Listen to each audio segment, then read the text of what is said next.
నమస్తే, welcome to our channel. నేను మీరామ్.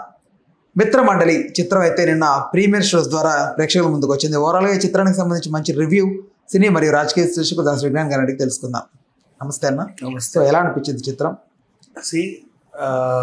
జాతిరత్నాలు, మొన్న వచ్చిన లిటిల్ హార్ట్స్, ఇప్పుడు ఇది కానీ వీటిలో ఏంటంటే పెద్దగా స్టోరీలే ఉండవు.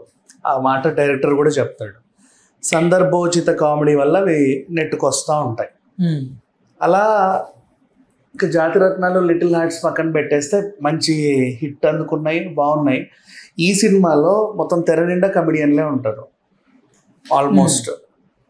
స్టోరీ ఏంటంటే దీంట్లో కథ ఉంది. బేసిక్గా కామెడీ సినిమాలకి జనాలు ఎందుకు వస్తారు అంటే నవ్వించిందా లేదా, అంతమించి అడగరు. హారర్ మూవీ అయినా అంతే, భయపెట్టిందా లేదా. ఈ సినిమా గురించి మాట్లాడుకుంటే మిత్రమండలి అనేది ఒక వాట్సాప్ గ్రూపు, అన్ని ఊర్లలో ఉండేవే. అందులో ఉండే వాళ్ళు కూడా అల్లరి చిల్లర బ్యాచే ఉంటారు. పొద్దున్న లేస్తే ఏం పని ఉండదు, అందరు కలిసి ఒక చోట చేరి కలుసుకుంటారు. ఏం మాట్లాడుకుంటారో వాళ్ళకే తెలియదు. మళ్ళీ అసలు ఏదో పని ఉన్నట్టు అందరి ఇళ్ళకి వెళ్ళి లంచ్ చేసి మళ్ళీ టైంకి కలుసుకోవడం. ఆ తర్వాత ఆటో పాటో ఏదో చేసుకుంటారు. అట్లా గడిచిపోతుంది. సాయంత్రం అయితే తాగేవాడు తాగుతాడు, ఊగేవాడు ఊగుతాడు. ఇట్లా గడిచిపోయి ఉంటుంది కదా, ప్రతి ఊర్లో ఉంటుంది ఇలాంటి బ్యాచ్. అలాంటి బ్యాచ్. సో న్యాచురాలిటీ ఉంది.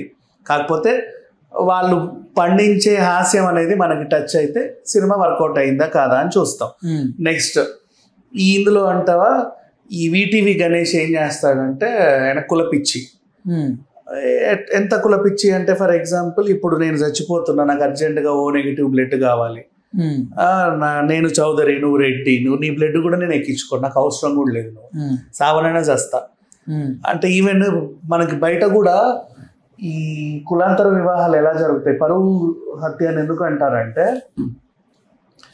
కొడుకు పుడతాడు, కులం కొనసాగుద్ది, ఇంటి పేరు కొనసాగుద్ది, అనుకోకుండా కూతురు పుట్టుద్ది. ఇంకా చచ్చినట్టు అప్పటి వరకు సంపాదించుకున్నంత ఎవడికో అప్పచెప్పాలి. ఆ ఎవడికో అనేది కూడా నా ఇంటి పేరు అయితే కొనసాగట్లా, కనీసం నా కులమన్నా కొనసాగాలనే పిచ్చితో ఉంటారు. వాళ్ళ కుల పొడికిచ్చి చేసి అమ్మయ్య పర్లేదు నా ఆస్తులు సేఫ్ అనుకుంటారు. ఇట్లనే పరువు హత్యలు కూడా జరుగుతాయి బయట.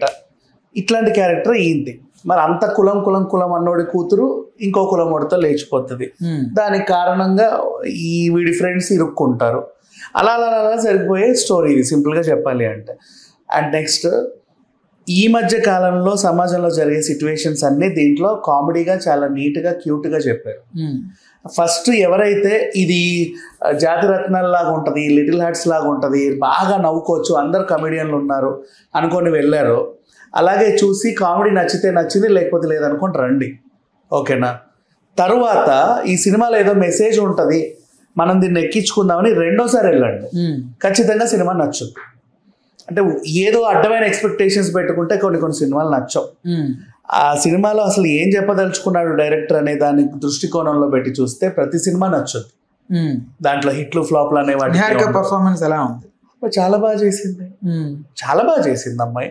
అసలు అమ్మాయి అంటే ఏదో మన చుట్టుపక్కల అమ్మాయి లాగా ఉంది. ఇంకా చెప్పాలి అంటే అప్పుడెప్పుడో ప్రత్యూష వచ్చింది తెలుగు అమ్మాయి లాగా, చనిపోయిందిలే. తర్వాత మళ్ళీ తెలుగు నుంచి పెద్దగా మన వాళ్ళు అనిపించుకునే ఇలాంటి అమ్మాయిలు ఎవరు రీసెంట్గా లిటిల్ హార్ట్స్ అమ్మాయి శివాని. బట్ ఈ పిల్ల ఏంటంటే ఏదో మన అమ్మాయి అనే ఫీలింగ్ వస్తుంది, అట్లుంది. నెక్స్ట్ అందరూ బాగానే చేశారు, సత్య బాగానే చేశాడు, ఎవరి క్యారెక్టర్లో వాళ్ళు వదిలిపోయారు.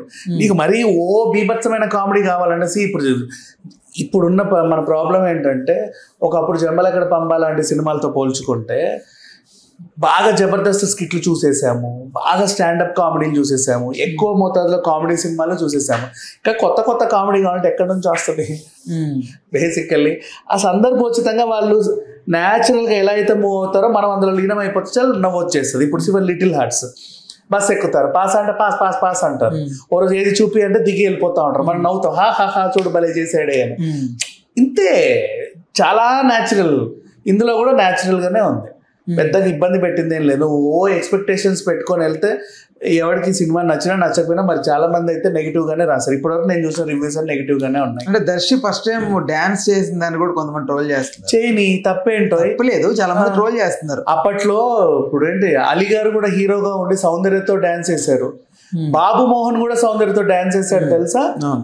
మరి అప్పుడు దాన్ని అందంగా చూసాం మనం. ఇప్పుడు ఎందుకు ట్రోల్ చేస్తున్నారు కమెడియన్స్ డాన్స్ వేస్తుంటే?